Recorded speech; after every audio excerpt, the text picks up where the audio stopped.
Você vai ouvir agora Por Trás da Mídia, o podcast que te informa o que não foi dito, com os jornalistas Marco Vieira e Dígina Torres. Olá, eu sou Marco Vieira e está entrando no ar a primeira edição do nosso podcast Por Trás da Mídia. Olá, eu sou Dígina Torres e estamos estreando esse programa falando a respeito de temas que estão em evidência no momento. O inquérito das fake news, a reabertura do comércio em Sergipe e a PL da privatização da água. Mas antes, vamos explicar como pretendemos fazer o nosso programa.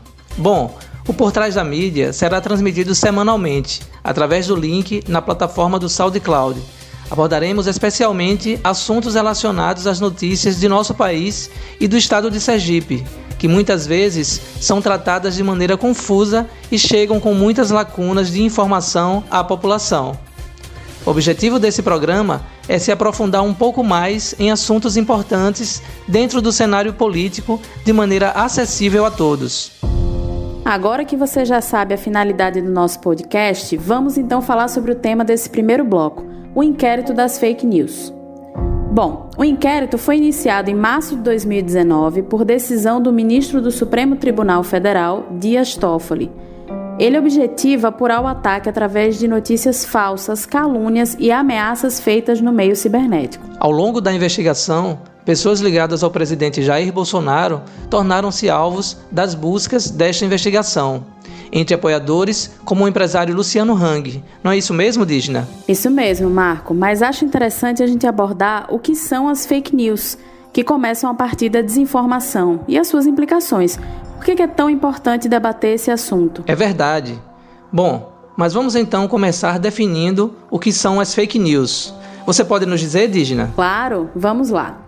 O sentido original eram mentiras voluntariamente construídas na forma de notícias e artigos com o intuito de enganar o público. Só que atualmente essa expressão tem sido usada para tudo, tanto pela imprensa quanto pela população, e perdeu completamente o sentido. As pessoas estão usando a expressão fake news para erros não intencionais que ocorrem em reportagens legítimas, para manipulação de notícias, seja de forma intencional ou por simples incapacidade de interpretação, além de chamarem de fake news as críticas de adversários ou opiniões discordantes. A desinformação é causada de forma intencional para atacar pessoas, instituições ou favorecer e fortalecer um ponto de vista baseado no que o criador da notícia falsa acha, e não no que é de fato. Por exemplo, vacinar faz mal? Não. Cientificamente está comprovado que a vacinação evita que diversas doenças contagiem a população. No entanto, a desinformação é capaz de desacreditar os benefícios da vacina e levar milhares de pessoas a descartar o seu uso. Segundo a advogada da Assessoria Jurídica Popular Luiz Gama e integrante do Aracaju Legal Hackers, Rebeca de Moraes, a problemática do uso recorrente da expressão fake news causa confusão, inclusive para identificar as diversas matérias sobre o assunto. Ela conta que muitos confundem CPI das fake news com o inquérito das fake news, instaurado pelo STF, e o projeto de lei de fake news. Apesar de todos tratarem da disseminação de desinformação e de conteúdo inverídico por redes sociais, cada um tem um enfoque diferente, razão pela qual é necessário diferenciá-los. Vamos lá.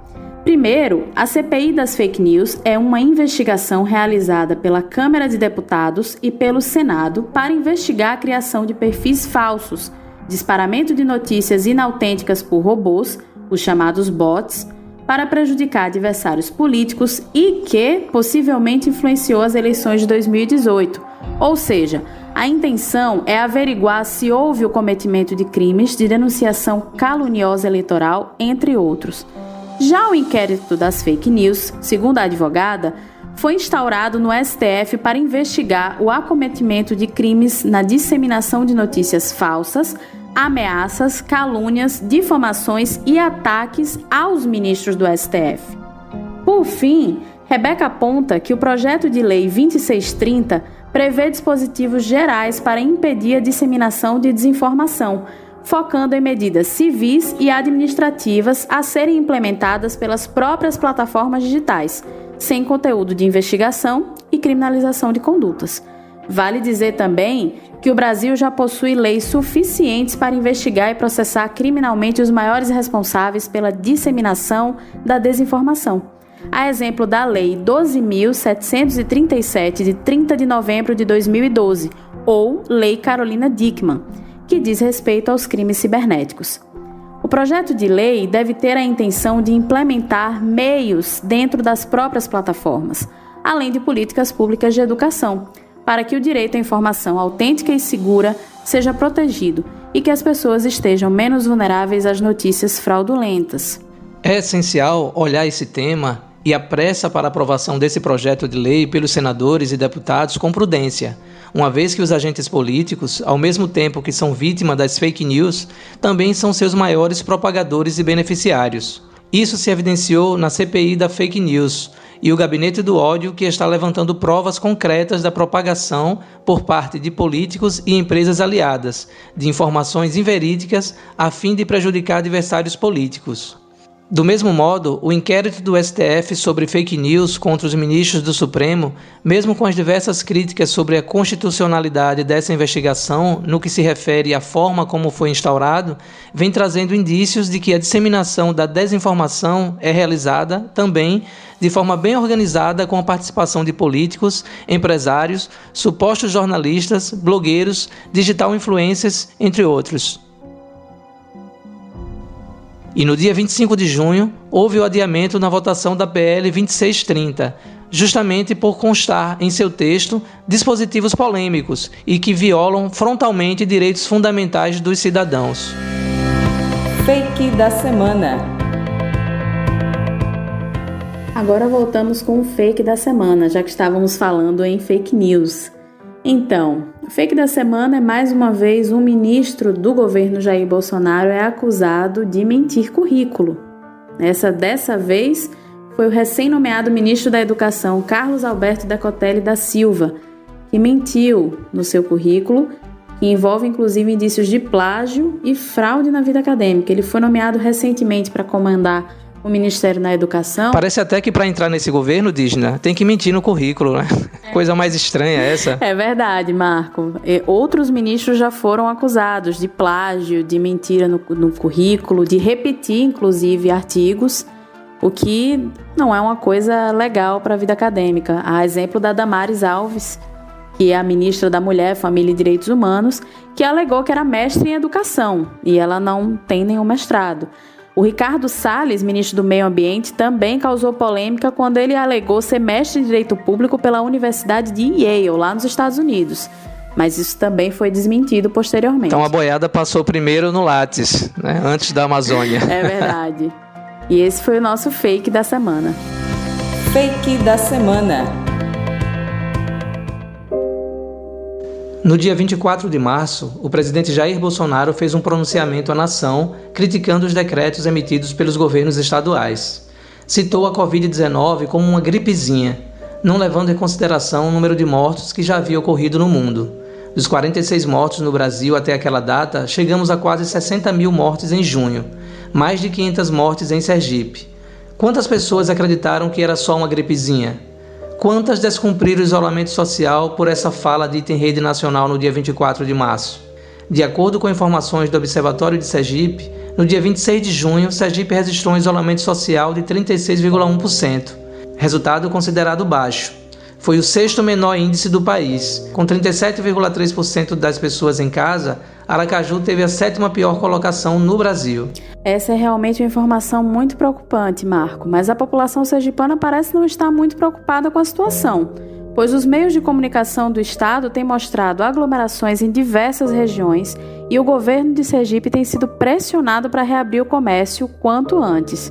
Mas eu me pergunto, diante de um cenário de crescente desemprego e ainda com um cenário desastroso na saúde por conta da pandemia, o comércio se sustentará de que forma? Interessante essa questão, até porque nós vimos que não há fiscalização em relação às aglomerações e muitos comerciantes já estão desrespeitando as normas sem a reabertura acontecer. Sim, vale lembrar que os leitos de UTIs em redes privadas já estão completamente preenchidos, que é o que chamamos da rede de saúde em colapso. E a situação do sistema público também não é diferente, Portanto, a reabertura do comércio, mesmo que de maneira gradual, no estado que não respeitou a quarentena da maneira demandada pelas autoridades, corre sérios riscos de mais contaminação pelo coronavírus e, consequentemente, mais óbitos. Aqui em Sergipe está mais ou menos assim.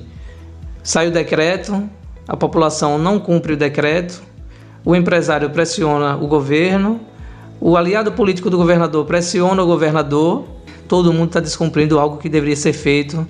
É verdade. E o que é mais lamentável, Marco, nisso tudo, é que as pessoas deveriam ter essa consciência. A gente tem visto pelo mundo que a quarentena ela foi respeitada em alguns locais e por ter sido respeitada, por ter ocorrido o lockdown, por ter ocorrido esse respeito às medidas preventivas, eles voltaram a sair a espaços de sociabilidade, porque voltar ao normal acredito que ninguém volta mais, mas voltaram à convivência, aos espaços de sociabilidade, que eu acho que está faltando essa consciência coletiva e essa responsabilidade das pessoas também com o outro, né? As praias seguem lotadas, a gente vê, né, muitos vídeos de denúncia, a gente vê nas plataformas, nas redes sociais, vídeos de denúncia, o pessoal postando festas, né, festas de São João,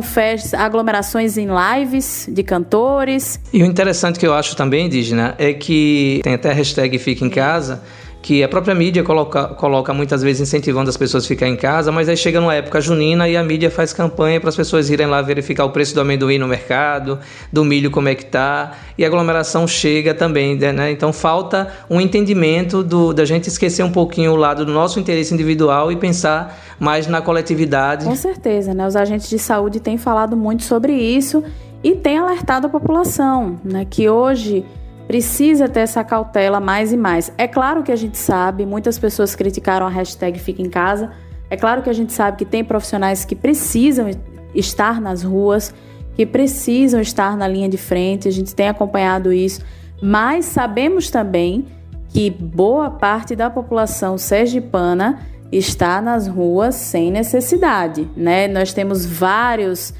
comerciantes e várias redes, né, de economia solidária ou agricultura familiar que têm disponibilizado a venda delivery, entrega em casa, retirada, com todo o equipamento e aparato possível. E a gente sabe também que fazer festa na casa de familiar, ir à casa de amigo para beber uma cerveja ou ir à praia para passear com o cachorro não é ficar em casa. A gente sabe que isso é uma forma de contaminar. Então, quando as autoridades pedem que as pessoas fiquem em casa e só saiam para o essencial, no caso assim, preciso comprar um remédio que eu não consigo fazer por delivery, preciso resolver uma questão no banco que eu não consigo resolver pelo aplicativo, não tenho aplicativo, não tenho um celular, um computador em casa, não tenho como resolver de outra forma, aí sim você pode se deslocar e fazer isso. Portanto, vamos cumprir todas as normas, né? Usar máscara, ficar em casa, né? Com exceção dos agentes de segurança, de saúde que precisam nos atender. Vamos cumprir essas regras, né? Para poder a gente passar o quanto antes por essa fase desse isolamento e a economia poder voltar da forma como tem que ser. Mas vamos fazer o isolamento de verdade, sem dar aquele jeitinho brasileiro de deixar a porta entreaberta, com todo mundo na fila, debaixo da árvore, esperando esvaziar a loja para depois entrar. Vamos fazer a coisa certa, que a gente fazendo a coisa certa, a gente sai o quanto antes desse isolamento que a gente já está cansado, mas que é necessário. Fato da semana. Uma entrevista na Rádio Fã FM no dia 23 de junho do ex-prefeito de Capela, cidade que fica a 62 quilômetros da capital de Sergipe, deu o que falar por aqui.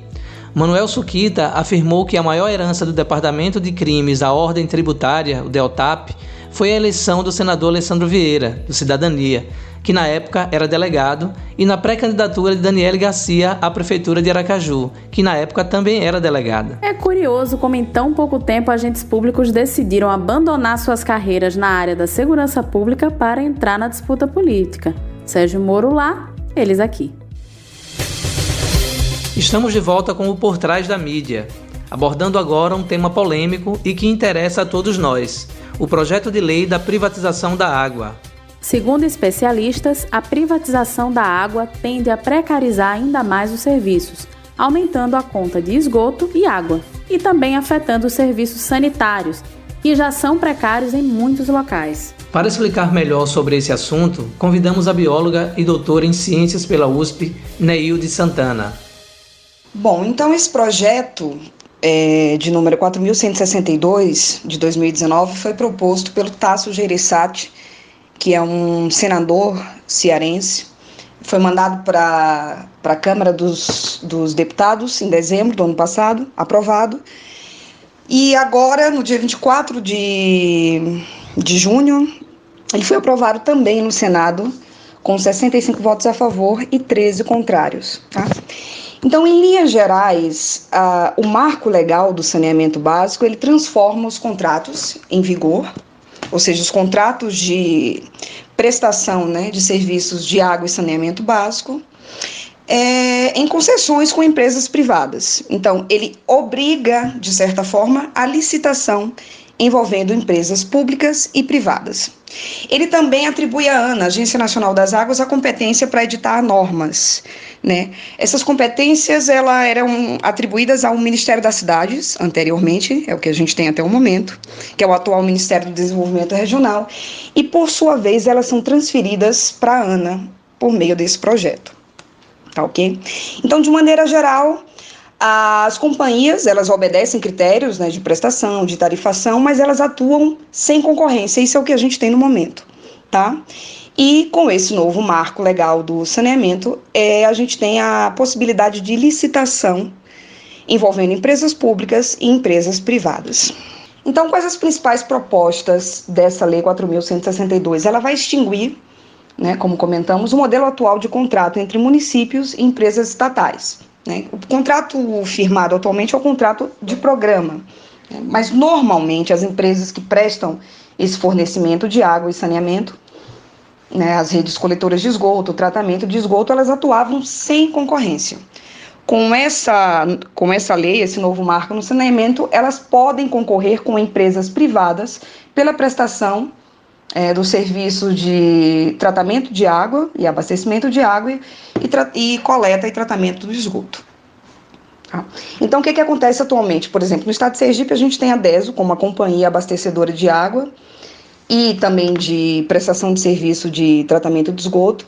Então, dos 75 municípios do estado de Sergipe, 71 estabeleceram um sistema de convênio com a DESO, no qual a DESO é responsável por tratar a água e abastecer esses municípios com água tratada e pela rede coletora e o tratamento de esgoto desses 71 municípios. Agora, com o marco legal do saneamento, empresas privadas podem concorrer, tá, com a DESO, por exemplo, no estado de Sergipe, pelos serviços de abastecimento de água e tratamento de esgoto, coleta e tratamento de esgoto.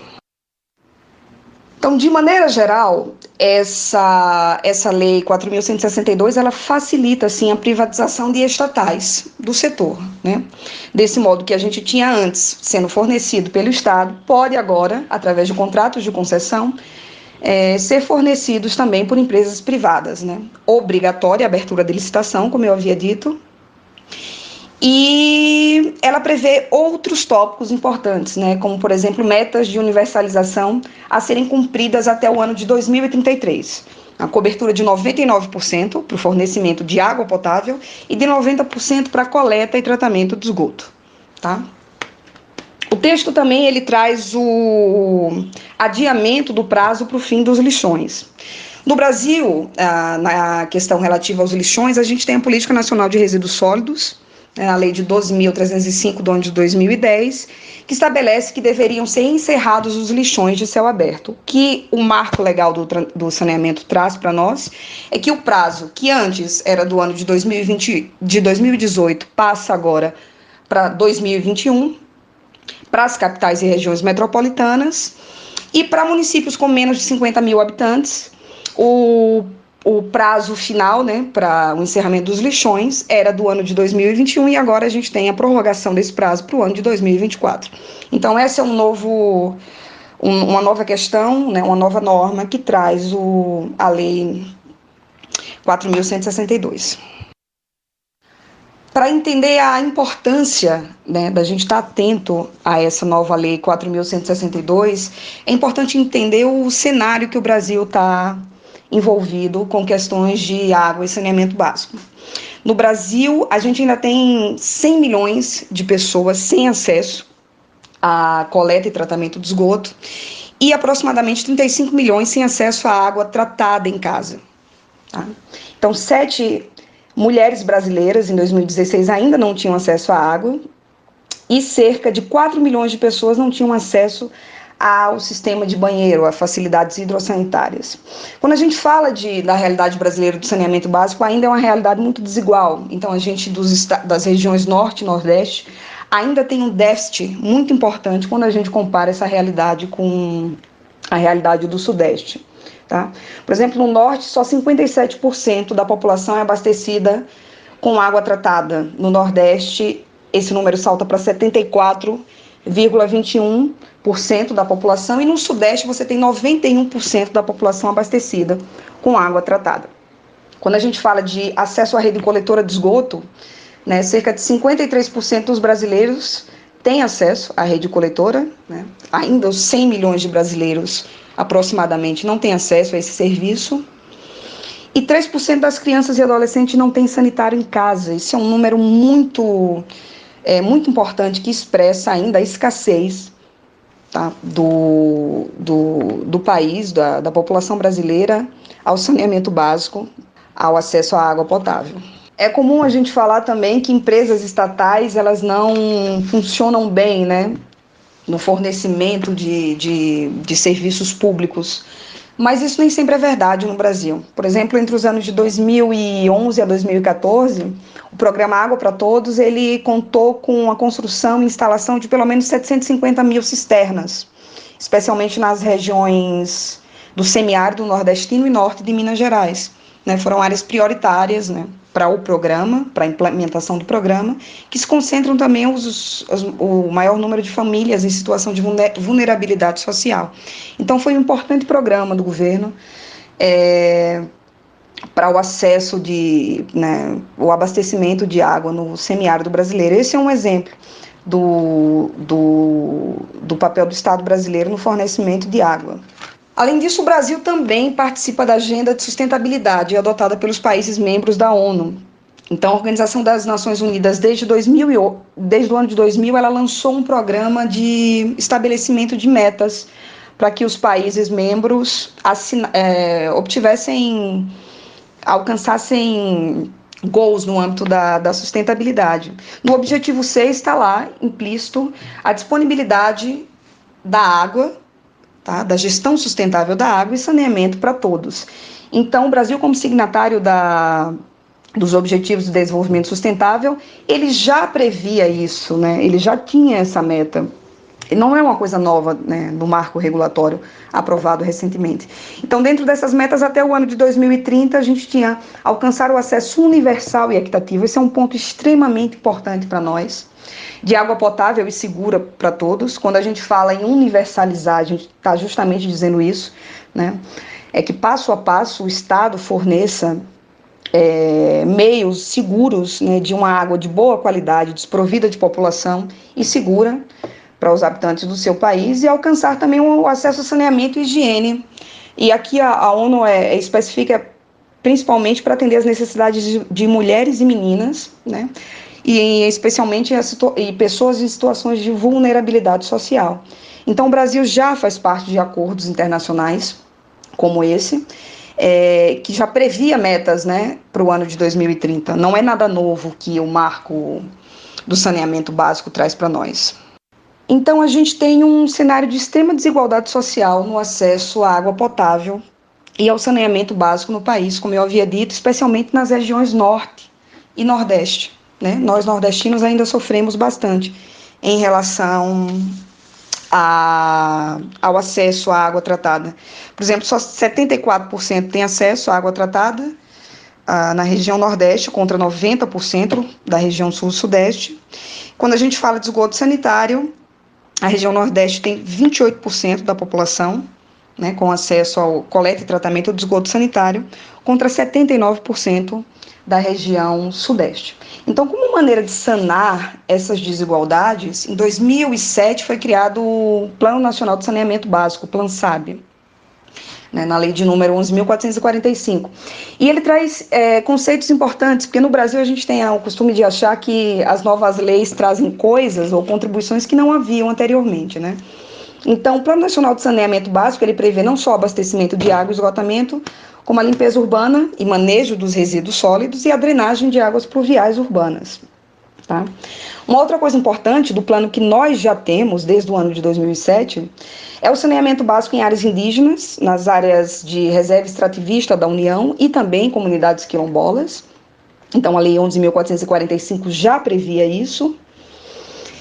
E também o universo, né, de longo prazo, do período de 20 anos, revisados a cada 4 anos. Então, havia uma revisão dos planos e metas de saneamento básico, de preferência em períodos coincidentes com a vigência dos planos plurianuais. Tá, ok? É importante que a gente tenha em mente também que o saneamento básico, ele envolve um conjunto de serviços, né, que vai além do abastecimento de água e do esgotamento sanitário. Então, de acordo com a Lei 11.445, né, que estabelece o Plano Nacional de Saneamento Básico, a gente entende como saneamento básico o conjunto de serviços, de obras, de instalações, de infraestruturas, não só de abastecimento de água e esgoto sanitário, como limpeza urbana e manejo de resíduos sólidos e também a drenagem de águas pluviais urbanas, de águas de chuva. Então, levando em consideração as diretrizes do Plano Nacional de Saneamento Básico, a gente teve alguns avanços nos últimos anos. Se a gente comparar o ano de 2001 ao ano de 2017, 41% dos municípios possuem um plano municipal de saneamento básico, regulamentado ou não. Então, por exemplo, no abastecimento de água, a gente tinha no ano de 2001, 76% dos municípios, e agora em 2017, 3 anos atrás, 96%. Houve uma melhoria de quase 20%, né, do acréscimo de municípios com o Plano Municipal de Saneamento Básico. Em esgotamento sanitário, no ano 2001, a gente tinha 75% de municípios com o plano de saneamento, e no ano 2017, 94% de municípios já apresentavam esses planos regulamentados. Então, essa foi um passo importante do Plano Nacional de Saneamento Básico. Em Manaus, me parece que você tem uma empresa privada atuando no fornecimento de água, esgoto sanitário, tratamento de esgoto sanitário. E, apesar disso, a cidade de Manaus ainda tem 20% apenas de casas ligadas ao sistema coletor de esgoto, né, o que é um número muito baixo. Então, dizer que a atuação de empresas privadas, né, aumenta o investimento na coleta, aumenta o investimento no tratamento do esgoto, nem sempre é verdadeiro. Nos últimos anos, a gente teve mais de 311 casos de remunicipalização. O que quer dizer isso? Cidades ou municípios que tiveram as suas empresas de água privatizadas, elas foram reintegradas ao Estado, né? Elas foram estatizadas novamente. A gente tem os exemplos de cidade de Buenos Aires, Paris, La Paz, também na Bolívia. Então, é importante estar atento a casos que não deram certo, e eles já existem aos montes, né?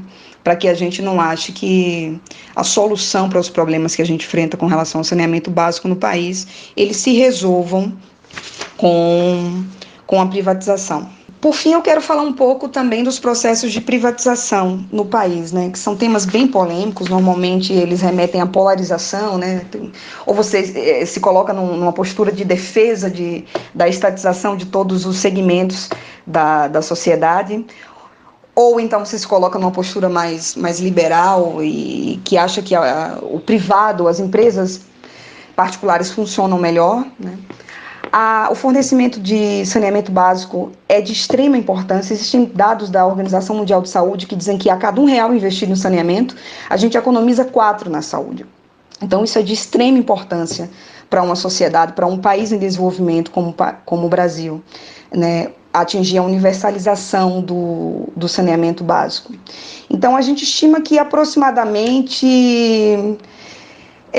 entre 2016 e 2036, a melhoria nas condições de saúde seja de 5,94 bilhões de reais. E para que a gente atinja a universalização de água e esgotos, a gente tem um custo médio de 303 bilhões em 20 anos. Isso é o que estima o Instituto Trata Brasil, no horizonte de 20 anos aí, ok? Nem sempre a privatização traz elementos positivos. Em relação à privatização de empresas responsáveis pelo fornecimento de água e esgoto, a gente tem um caso famoso em Cochabamba, na Bolívia. No final dos anos 90, né, as privatizações de empresas estatais estavam em voga, né, com as ideias neoliberais e tal. E a Bolívia, a cidade de Cochabamba, na Bolívia, ela privatizou as empresas responsáveis pelo abastecimento de água, no final da década de 90.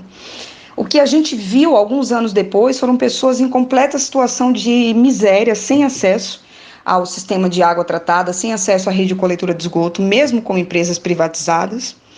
E isso gerou uma revolução social na Cochabamba, com implicações que chegaram à violência. As pessoas iam à rua com baldes de água, né, atrás do mínimo, né, do direito mínimo à água potável. Por fim, eu quero agradecer o convite do Marco e de Dígina aí.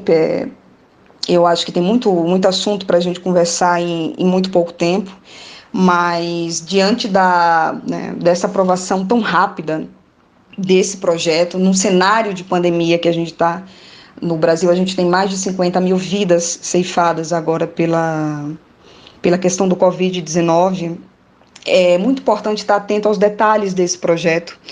Que na minha visão ele deveria ser mais discutido, né, passar pelo controle social que já é previsto atualmente no Plano Nacional de Saneamento Básico. Então a população tem que estar presente nas discussões. Me parece que a urgência de aprovar um projeto dessa magnitude tem muito mais a ver com aquela questão de passar a boiada, né, nesse momento de calamidade pública, de urgência sanitária que a gente está vivendo, do que propriamente de trazer melhorias e benefícios para a população brasileira no âmbito do acesso à água tratada e ao saneamento básico de qualidade. Então, temos que estar atentos, né? O Brasil passa por um país de instabilidade política, social, econômica, e esse projeto deveria ser mais discutido com os diferentes setores da sociedade e não ser aprovado de maneira tão breve, sem as possíveis discussões e os diferentes setores da sociedade, atores ambientais, atuando nessa discussão. É muito importante se aprofundar em assuntos como esse, não é mesmo, Dígina? É verdade, um assunto tão interessante, entre os outros assuntos que abordamos nessa nossa primeira edição, né, Marco? E então fica o convite aqui para a próxima semana, vocês vão nos acompanhar. O tema é segredo, vocês vão descobrir nos prestigiando próxima semana. Um abraço e até lá. Até lá, pessoal!